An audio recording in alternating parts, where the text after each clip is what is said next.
gde ste, brate? Ja sam Oca, imigrant, brate. A vi gledate moju nedeljnu rubriku. Jedna želja, jedan vinjak. Vinjak. Današnji vinjak mi dođe Anđela. Anđela kaže: pozdrav, ne znam da si se zajebavao, ali pored zilion ideja spasi nas i sa 5 saveta kako se boriti sa overthinkingom. Overthinkingom.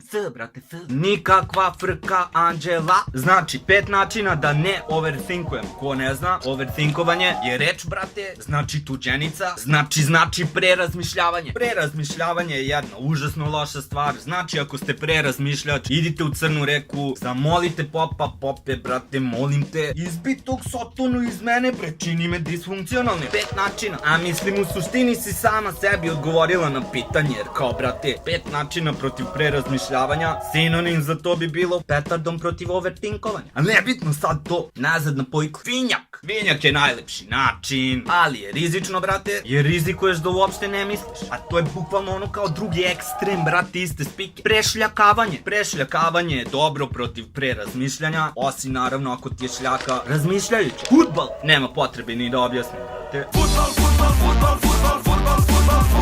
Karanje, to je odlično za neprerazmišljavanje, ali ću vam dan savete, brate, od mene, jer sam ja hronični prerazmišljavač. Let's talk about sex, baby, let's talk about you and me, let's talk about all the good things and the bad things that may be, let's talk about sex. Nikad u karanju moj ne da prerazmišljavate, rizikujete erektivnu disfunkciju, to znači mohav kurac, i ako o tome previše razmišljate, možete da poludite, brate, potpuno. Kegel, zato ako vam se to ikad desi, Kegele radite, brate, izgooglajte šaje, mojnete kamagru, brate, jer ima neku mdmu u sebi ili nešto nebitno, brate, aditivno je mnogo, bolje roknite Viagru i to slobodno, brate, možete pola tableta. I 5. način za neprerazmišljavanje, te, shvatite da ćete na kraju svega, vi i osoba ili kurac i palac u kojem prerazmišljavate i onako umreti, brate, neće vas biti. I to kad pogledaš, u suštini, kad se sve uzme u obzir, u suštini, prilično vas uskoro neće biti. Svi ćete da umrete, brate, i na kraju stvari nisu sve u vašim rukama.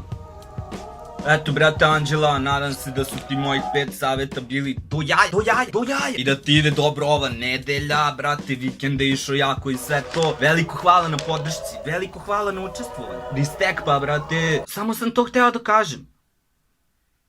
I što je srce u garaži, nema veze, samo kaži i samo kaži.